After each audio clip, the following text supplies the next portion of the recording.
Hello, you absolutely amazing person, you, and welcome back to my YouTube channel. My name is Sandy Boucher, and I have dedicated my life to getting Indigenous and non-Indigenous to be working together in a respectful way. So much of that is shattering stereotypes, whether it's shattering them for Indigenous people like me or shattering them for non-Indigenous Canadians. But whatever the case, I come on here every week to share some information to try to help you understand just a little bit more. And today I have many things to share with you once again. This is definitely life through Indigenous eyes. So let's talk about it.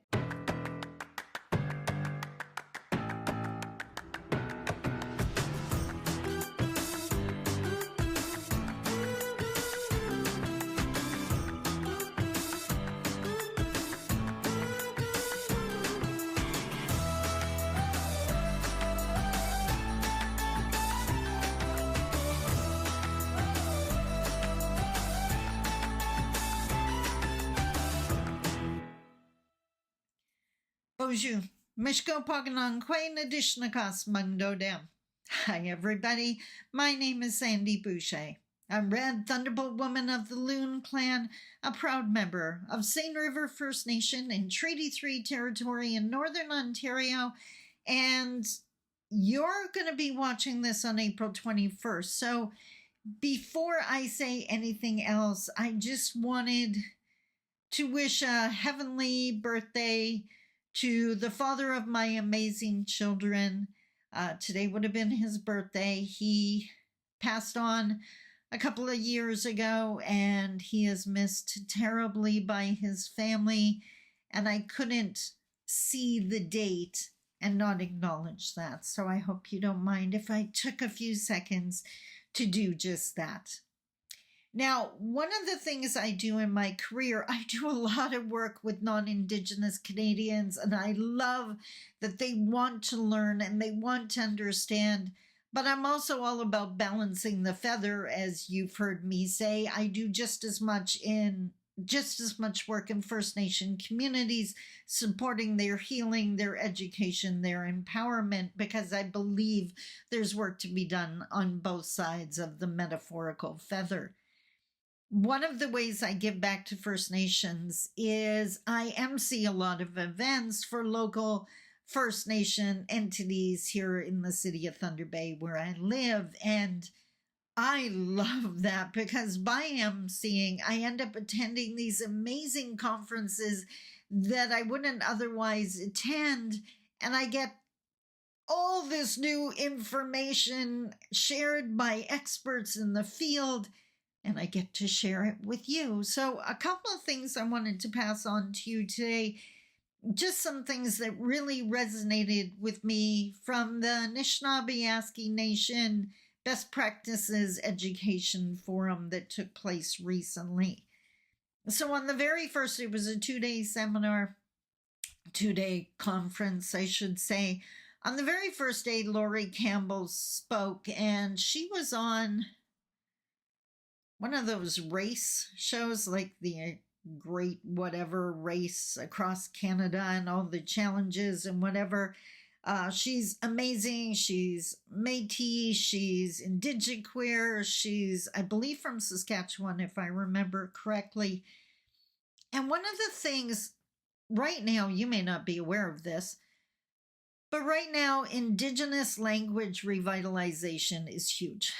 It's an effort that many communities are taking part in, trying to get our language back. Like, imagine having to say that because of colonialism or some historical event that you had lost your mother language. So many First Nations are working and have different initiatives to get the language back and to ensure the children have the language. But if you've ever attempted a new language, mispronunciation is a big thing, and it can be embarrassing, and a lot of people harass you about it. And she shared her name in her language, and first she apologized for potentially mispronouncing it. But then she was quick to point out and to remind us that the shame that we may feel around not knowing our languages is not our shame to carry, because it was not our choice to lose our language. And I just think that's so incredibly powerful. There are people out there that will condemn or judge you for not having your language. That means you're not Indigenous. And how freaking convenient is that? But anyone who is out there either trying to learn their mother language or struggling and have been harassed by it, the person who's doing the harassing, that says a whole lot about them and nothing about you. You keep trying. It's not your shame to carry. Another point talking about shame. Her grandmother was a residential school survivor. And I'll never forget the way Lori put this. It was so powerful. Like so many residential school survivors, she said that her grandmother really didn't talk about that time very much. But the quote was, "But her silence said enough." How many of you just thought as someone when you heard that phrase? I think personally that we all got to get better at hearing the silence, because I can think of so many loved ones in their moments of the worst pain was when they sat silent, and that silence was loud for those that cared to hear it. So just because someone's not screaming their pain from the rooftop or willing to share their trauma story on stage does not mean they're not telling their story. I think that's something we have to keep in mind. Now, this was mind-blowing.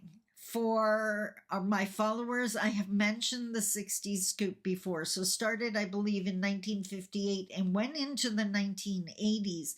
This was like the next version of the residential schools. Assimilation was still the goal. Now Indigenous children were being adopted out into white homes, far from their communities, and they were encouraged to ensure that none of the Indigenous culture or identity remained, that to encourage these children to be white, for lack of a better way of putting it. Lori is a 60s scoop survivor. She was adopted out, and I believe at the age of 5, if I remember correctly. But what I do remember most definitely is the ad, the description I shouldn't say the ad, the description of what her adoptive parents were looking for, the type of child they were looking for. Very specific. And Lori happened to fit the requirements. So they were looking for a girl, for sure. They were looking for a child that was no longer in diapers, and one that could blend in, one that was fair enough so they wouldn't have to admit she was Indigenous.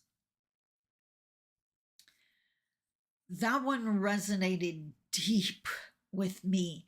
And I've shared this story before because my mom was a beautiful brown-skinned Nishnawbe. And my dad was French. And obviously my skin tone, I take after my dad more. And my mom knew I was an Indigenous woman living within Canadian borders. That is physically dangerous. And she was trying to keep me safe. Imagine as a mom saying with all your heart to protect your child, telling them, don't tell people about me. Tell them that you're your father's daughter. My second book is called Her Mother's Daughter, because that was not anything I was ever going to do. I was never going to deny the existence of my mom. And personally, I didn't care what price I would pay for that. And I have had people say, well, you tell people you're Nishnawbe. Why don't you tell them you're French? Well, for one, my dad didn't raise me. My dad was in the house, but my dad earned an income. He wasn't involved with the child rearing. That was their agreement. My mom took care of that. I was raised in line with my mom's culture. And on top of that, you know what? My dad's French. His culture doesn't need defending. No one's attacking my dad for being French, attacking my mom. If you don't understand why it's important for us to be strong in Nishnawbe, then you got some education to do. Last but not least, this was just words resonate with me. I'm an author, of course. One of the last things Lori said, she asked that we commit to being a good ancestor. I just love that because as an Nishnawbe, I think of my ancestors all the time. My mom is my ancestor. She's passed on. My grandmother, who I never got to meet, who passed on 5 months before I was born, to my elder brother. And I know for settler descendants, often there might be some uneasiness when they think back to what their ancestors had done, and they're not sure how to handle that. But talk about how amazing is that to, you know what? I'm going to focus on being a good ancestor. That's totally within your control. So I can encourage you to do that. Now, I just saw the time that this video, I guess, is going to be in 3 parts. So the first part is now done, and I have a meeting to get to. So I will come back and shoot the second and third as soon as I can. So talk to you soon in the next segment. And I am back. We're same day, different outfit, had an event in between. It's all good. We're going to ignore the mess behind me and we're going to continue on. And actually, before I go back to my handy dandy index cards, I wanted to share a story with you, which I think I want to do more often or as part of future videos, because that is how so many indigenous nations educated their children. Rather than teacher-student hierarchy, it was sharing a story, and in the story was the information the child needed. And it's just such a beautiful way to teach without centering anyone out or causing stress. It's just sharing a story. So I'm sharing the story because of the earrings I'm wearing. And for Indigenous people watching this, you might have thought, oh, wow, that's a very traditional style. And that's because these earrings are over 50 years old. They belong to my mom. And I remember the day she was gifted them. My mom did not do traditional beadwork.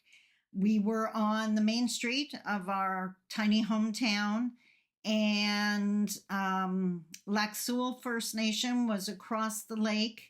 And often they would come in by boats to shop for groceries, whatever the case may be. Now there's road access. There wasn't at that time.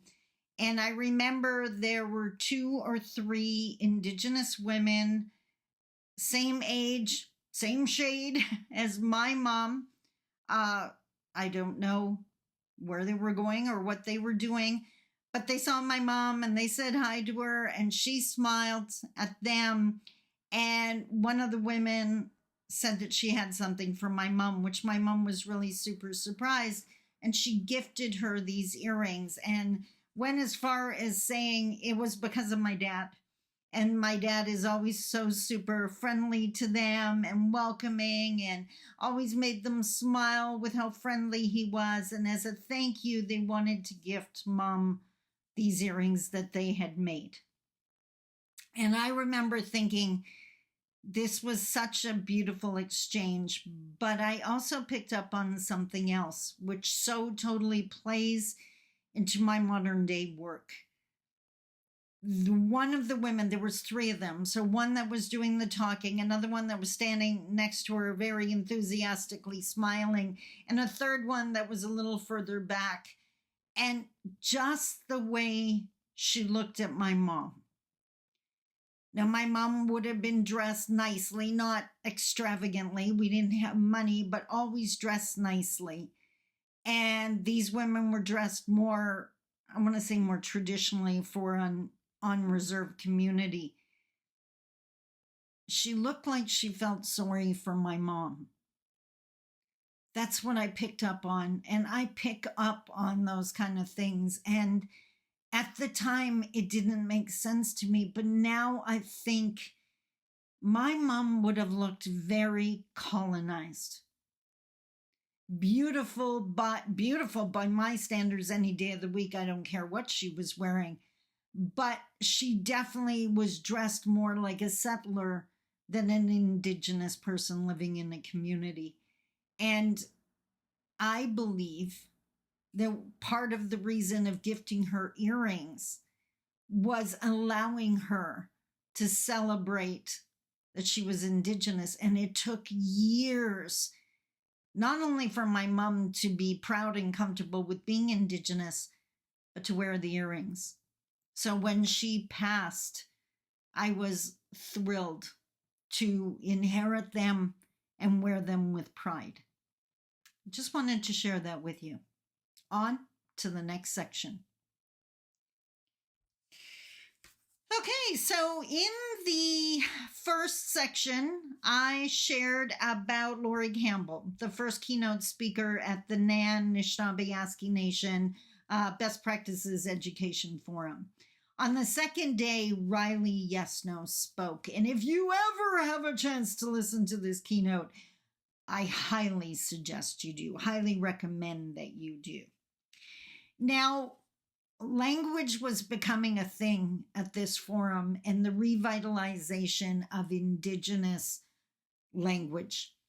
And Riley was talking about the shame that is such a large part of the indigenous experience. The shame for the color of your skin, the shame for your postal code, the shame for your poverty, the shame for your children, the shame for your experiences, your behavior, your family's experiences or behavior, everything we do, almost shame for taking a breath.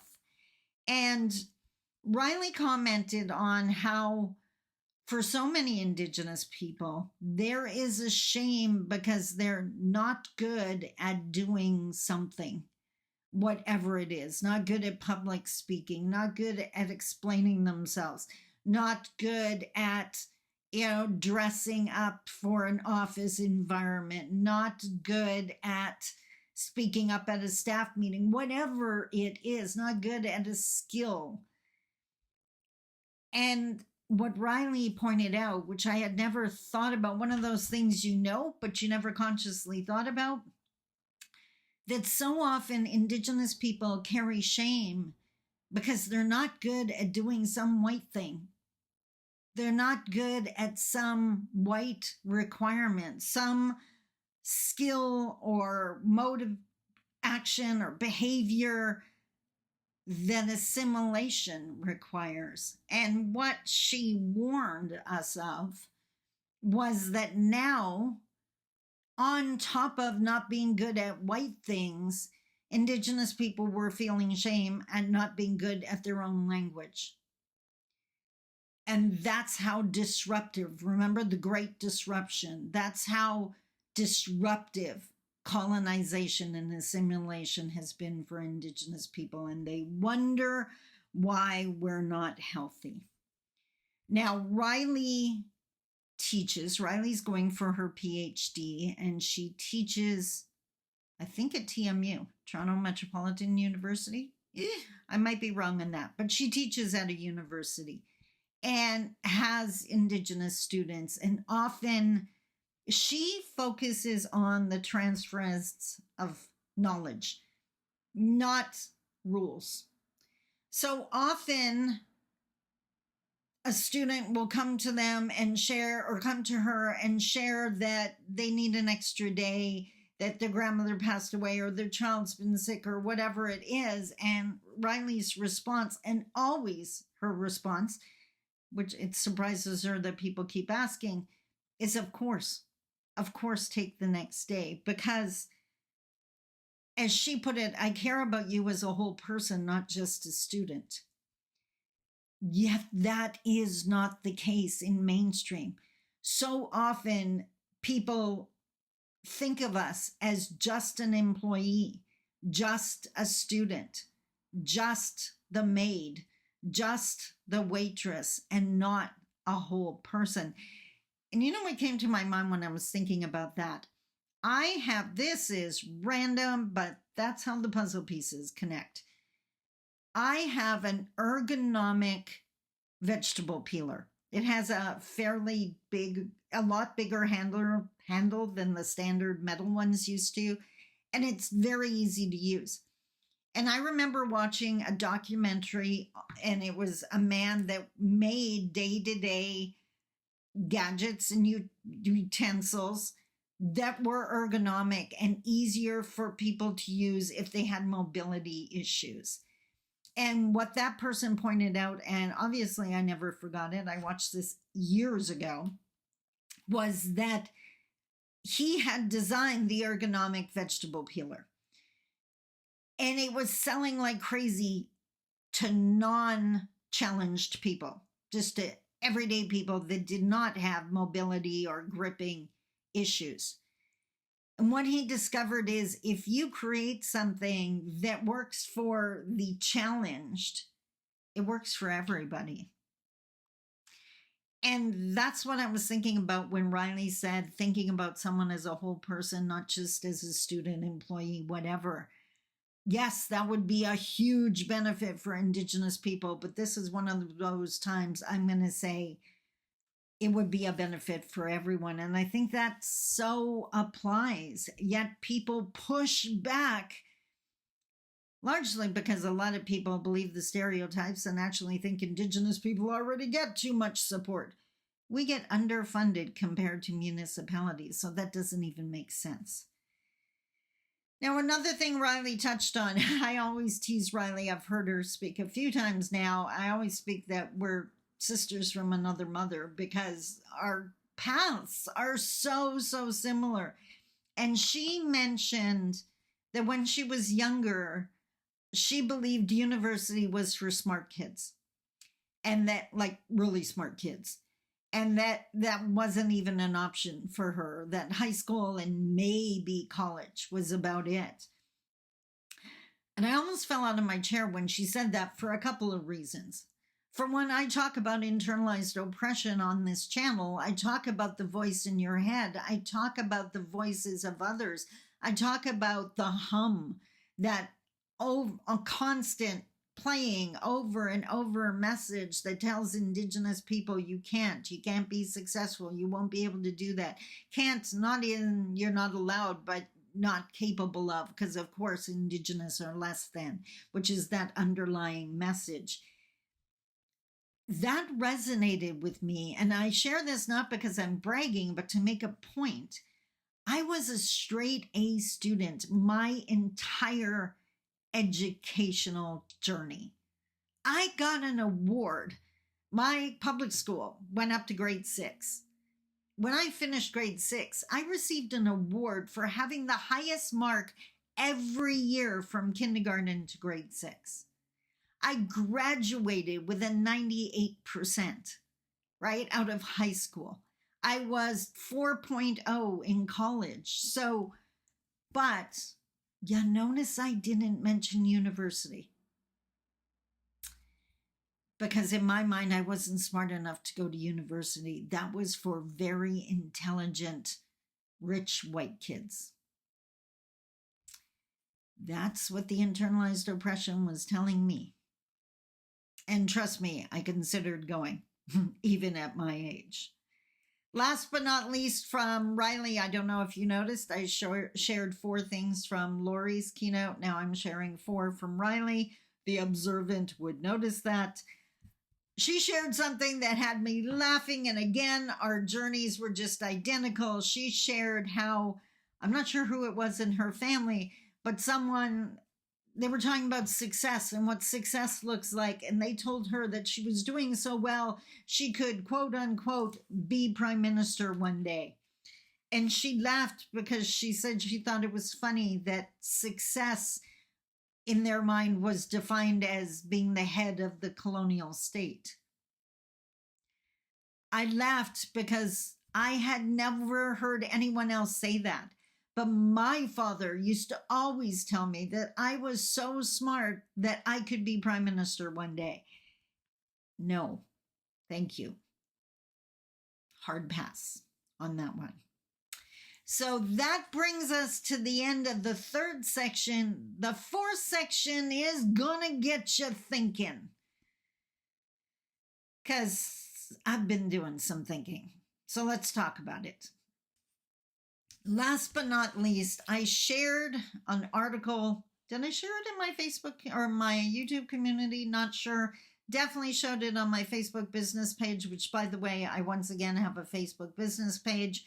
I think I have 50 followers when I used to have 16,000. So working on building that up again.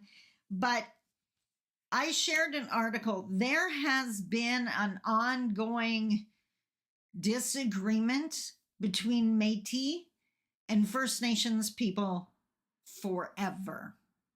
Now, often I talk about the original locations of Indigenous people, and after the settlers arrived, because obviously Metis didn't exist before the settlers arrived. But there are historical Metis settlements. I am not disagreeing with that. But what First Nations have noticed for over a decade now is every single time Canada does a census, the number of Metis people is going up astronomically. And the number of First Nations people is growing as well, but not at that level. In case you didn't know it, funding for an Indigenous community or a Métis community is based on membership. How many people live in your First Nation community or how many people are on your Métis rolls? And this is what was bothering me. You may not know it, but for a status Indigenous person, so according to Canada, we're Indigenous, we got the little card, but if you marry or have children with a non-Indigenous person, now Indigenous women used to lose their status as soon as that happened, but nowadays you don't lose your status, but it only goes for 2 more generations. And now there it gets gray. There's a whole bunch of different scenarios. But the point is, it eventually ends.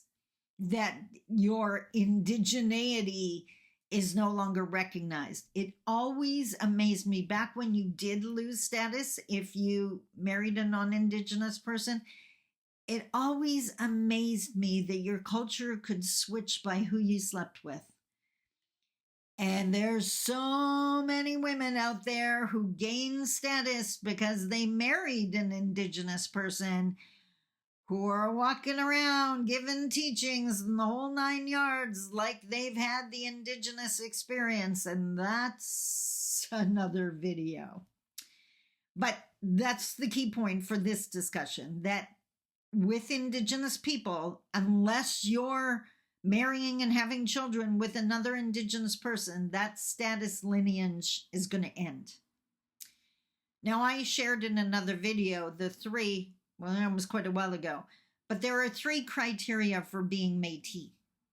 3 official check marks you have to get. So the first is you have to prove that your bloodline ties you to one of those original Métis settlements. Contrary to popular belief, it is not just an Indigenous person and a non-Indigenous person having a baby. That baby is not necessarily Métis unless one of them can trace their bloodline back to an original Métis settlement. That is the pool of Métis bloodline. 2, they have to practice their Métis culture. And 3, which is a very distinct culture. I am not Métis, even though people love to assume that when they find out my dad was French. And 3, they have to be recognized as a part of a Métis community, which is those membership roles in Métis Nation of Ontario or Métis Nation of Manitoba or whatever it is. Now, in Ontario, the Métis numbers have been growing ridiculously and have been for years. And other Métis nations in other provinces have even gone as far as no longer recognizing some of the Métis entities in Ontario because they say they are too lax with the criteria and basically giving anyone a Métis card. Now, why would that happen? Well, the larger the membership, more funding. But there's one pot of dollars for Indigenous people. Part goes to Inuit, part goes to First Nation, parts goes to Inuit. These Métis people primarily live in urban settings. So it's not the lack of services that First Nations people experience in a reserve. It's not lack of health services, mental health services, policing, everything, internet. There's so many challenges, but those dollars are split. Did you hear the 3 criteria? As long as you can trace your bloodline back to the original Métis settlement, you will always be able to do that. There is no cutoff, which is why we have Métis people who are setting themselves up as leaders and teachers because they do have the lineage, but they've just picked up on their Métis culture or they haven't at all. And often they are speaking for all Indigenous people. I never speak for Métis people. I'm not Métis. That's my humility teaching. That is not my lane. But do you see the problem?